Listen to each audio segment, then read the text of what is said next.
Si Vakhtang Bagdarchinyan ay isang dating profesional na boksingero ng Armenia na nakipagkumpetensya mula year 2000 hanggang 2017. Nagtamo ito ng maraming kampeonato sa mundo sa dalawang dibisyon, kabilang ang titulo ng IBF Flyweight mula 2004 at ang WBA Undisputed, WBC, IBF at Linear Super Flyweight titles sa pagitan ng 2008 at 2010. Bukod pa rito, humawak siya ng record ng 4 na IBO title sa Flyweight Division, Super Flyweight at 2 beses sa Bantamweight Division sa pagitan ng 2005 at 2011. Si Bagdarchinyan ay isang southpaw na may kakaibang estilo sa pakikipaglaban at kakilakilabot ang lakas ng mga suntok. Ito ay naging unang Armenian na boksingero na nanalo ng world title noong 2004.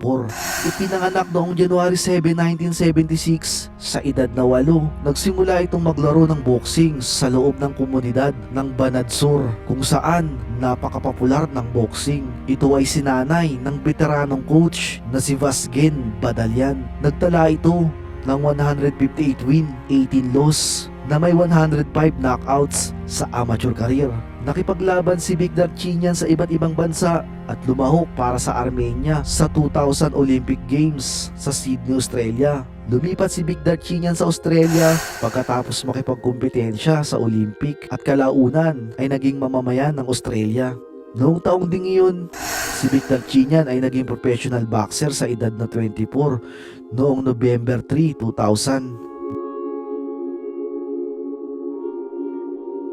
Nabinuo ng taglagas sa bansang Amerika, habang dito naman sa ating lugar ay sakto pa lamang napapasikat ang araw at humihigop ng kape na may kasamang mainit na pandesal. Naganap ang maalamat na tagisan ng lakas sa pagitan ng dalawa sa pinakababangis na mandirigma ng boxing na sina Nonito the Filipino Flash Donaire at Vic the Raging Bull Darchinyan, kung saan paglalabanan ang Flyweight, IBF at IBO World Championship title. Bago ang laban, si The Raging Bull Bagdarchinyan ay nagbitaw muna ng mabibigat na salita na ibibigay nito di umano ang 100% ng lakas nito at wawasakin ang Pinoy at mangangailangan umano ito ng stretcher pagkatapos ng sagupaan, katulad umano sa ginawa nito sa huling tong laban kontra kay Victor Burgos na literal na nakomatos matapos maoperahan sa utak pagkatapos ng laban. He put Mexican Victor Borges in hospital and the former lightweight champ has been fighting for his life.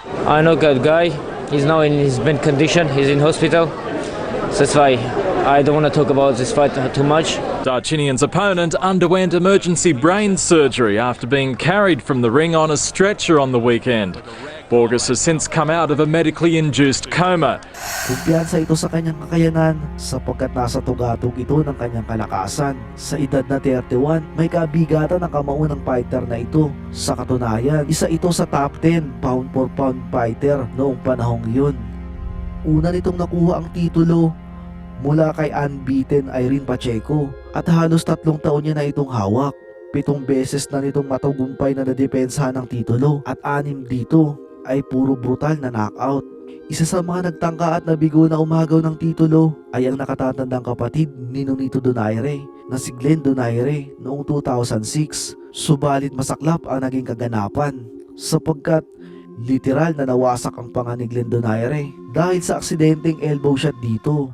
Diniklarang panalo via stoppage decision ng Armenian fighter matapos umanong lumamang nito sa puntos. Subalit masama ang loob ng Armenian fighter sa pagkapanalo sapagkat nadungisan umano ang record nito nang maputol ang knockout winning streak nito. Mabalik nga tayo sa laban. Kung experience ang pagbabasihan ay lamang na lamang ang Armenian sapagkat si Darchinyan ay wala pang talo at meron itong 28 win, 22 dito ay nakuha sa pamamagitan ng brutal knockout. Habang ang Pinoy naman na ating pambato ay papasibol pa lamang noong panahong iyon at meron ng 1 talo at 15 panalo pa lamang. Bagamat dihado, baka sa puso ng mga Pinoy ang pagiging agresibo. Labis na inaasam-asam ng Pinoy ang laban na ito sapagkat nais nitong ipaghiganti ang nakatatanda nitong kapatid. Subalit aminado ang kanilang ama na kanila ring trainer na labis na mahihirapan ang bata nito sa minimithing panalo sapagkat Bukod nga sa veterano ang kalaban, dagdag pa sa nagpahirap sa kanilang preparasyon ay ang pagbabawas ng timbang ng Pinoy sapagkat galing ito sa mataas na dibisyon at pinilit lamang bumaba ng timbang upang maikasa ang bakbakan. Bagamat dihado ay kailangan pa rin ipakita ng Pinoy ang husay nito. Upang manalo ay kailangan itong gumalaw ng maliksi sa lahat ng sulok ng ring at wag lamang basta-basta tumayo lamang sa harap ng Armenian. Kailangan din itong makapagpatama ng malilinis na kanan at lanuhin ito sa pamamagitan ng counter punch. Sa round 1 ay kapansin-pansin na puro power punches ang binibitawang tira ng Pinoy. Marahil gusto kagad nitong tapusin ang laban upang agad na maipagiganti ang kapatid nito. Uppercut, but that straight left can really wear you down.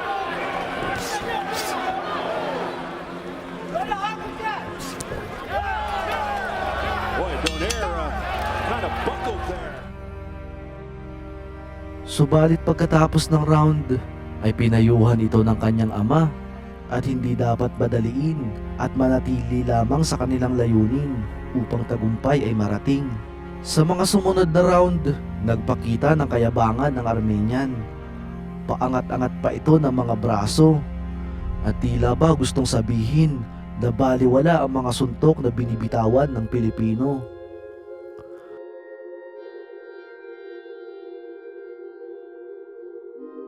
Pagsapit ng round 4, kapansin-pansin na dumidistansya na ang Pinoy sa pag-atake. Animoy Leon na nag-aabang ng tamang tiyempo at pagkakataon kung kailan ito susunggaban ang kanyang bihag. Big height and reach advantage, stays on the outside. Nice counter left there by Donaire. Works better in basketball. Yeah, it's true. Final seconds of the round. And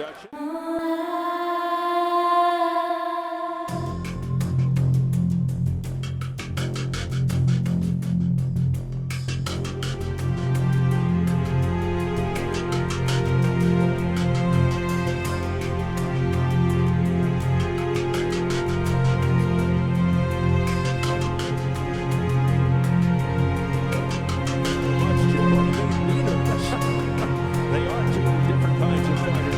Pagsapit ng round 5, dito na nga tuluyang nagtapos ang laban nang humalik ang Armenian sa left hook ng Pinoy dahilan upang agad na ito ay bumagsak.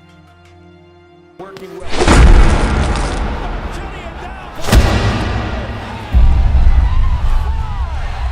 Struggling to get to his feet. In terrible shape. Tinangkapan itong tumayo, subalit parang minamagnet ang ulo nito pabalik sa lona. At ito ang unang beses na napabagsak at natalo ang Armenian. Sa laban na ito, matagumpay ang Pinoy sa pagkuha ng karangalan ng ating bansa. Ngunit ang pinakamasarap ay naipaghiganti rin nito ang kanyang kapatid mula sa kalunos-lunos na pagkatalo na hatid ng Armenian. Subalit hindi pa dito nagtatapos ang lahat dahil hindi matanggap ng Armenian ang pagkatalo. Ninais nitong muling labanan ng Pinoy. Subalit natagalan bago muling naikasa ang laban. November 9, 2013, nang muling magharap ang dalawa. Subalit muling nabigo ang Armenian nang bumagsak ito sa round 9.